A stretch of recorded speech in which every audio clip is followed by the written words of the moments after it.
Pemerintah resmi memberlakukan KUHP dan KUHAP baru awal tahun 2026. Namun beberapa pasal menjadi sorotan dan menyisakan kekhawatiran bagi publik.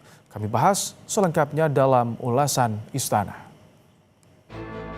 2 Januari 2026, Kitab Undang-Undang Hukum Pidana atau KUHP dan Kitab Undang-Undang Hukum Acara Pidana atau KUHAP resmi berlaku.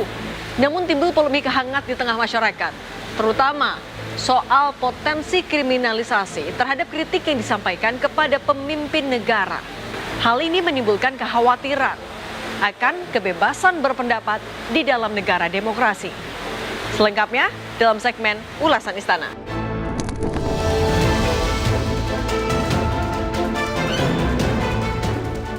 Sayangnya hukum pidana dan hukum acara pidana yang baru saat ini tidak meyakinkan untuk menjamin adanya terjaganya keadilan, perlindungan hak asasi manusia, dan pencegahan penyalahgunaan kekuasaan.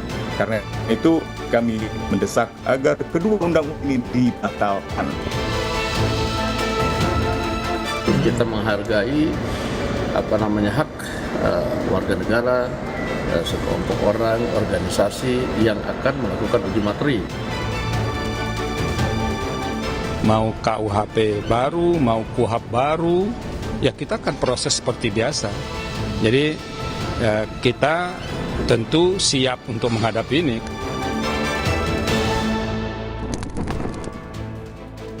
Kitab Undang-Undang Hukum Pidana KUHP maupun Kitab Undang-Undang Hukum Acara Pidana KUHAP mulai diberlakukan tahun ini.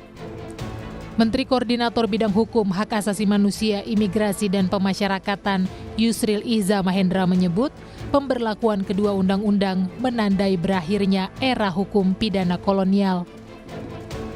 Pemberlakuan KUHP nasional dan KUHAP baru hari ini merupakan momentum bersejarah bagi bangsa Indonesia.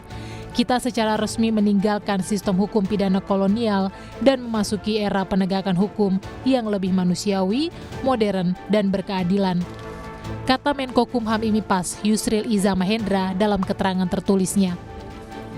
Namun pasal-pasal dalam KUHP baru menuai protes sejumlah pihak, terutama terhadap pasal-pasal yang rawan disalahgunakan dan rawan kriminalisasi.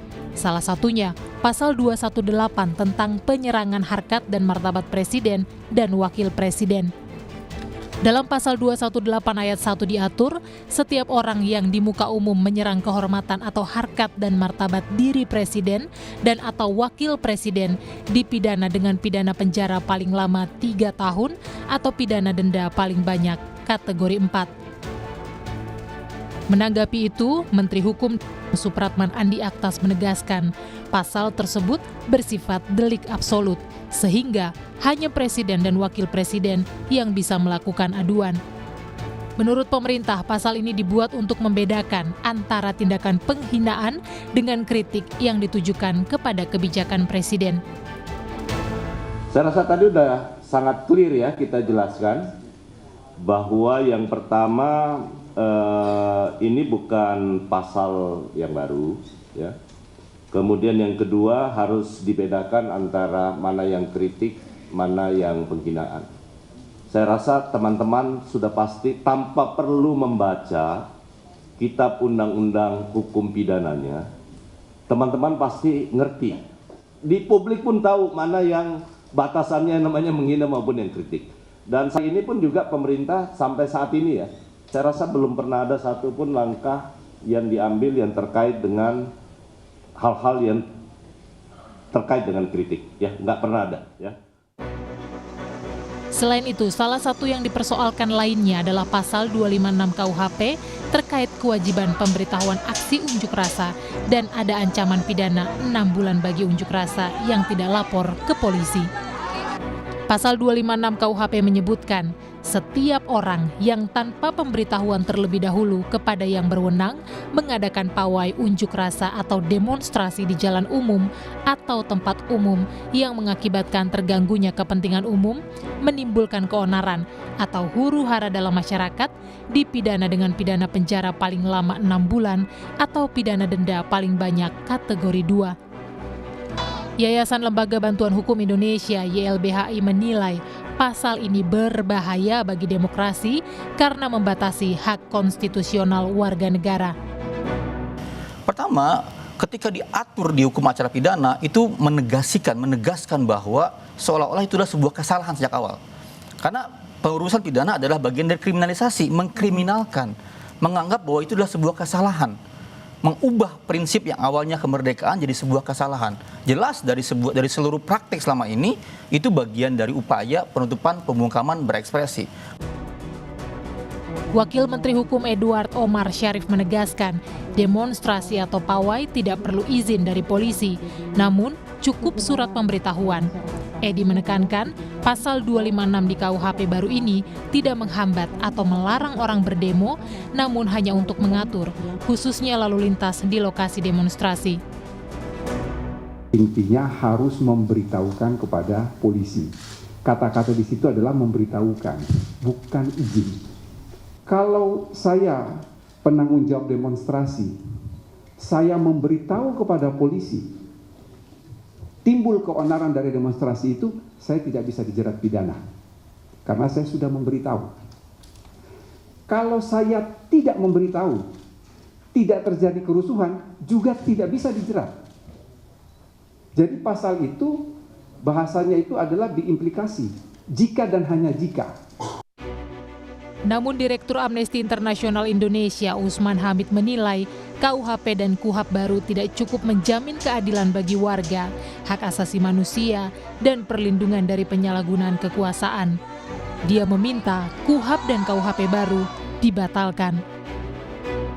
KUHP pidana baru melonggarkan kriminalisasi terhadap warga negara dalam konteks mengkritik pejabat. Nah, dalam sebuah negara yang demokratis, tentu hukum pidana, hukum acara pidana memiliki peran yang sangat sentral. Paling tidak 3 hal: menjaga keadilan, melindungi hak asasi manusia, dan mencegah penyalahgunaan kekuasaan negara.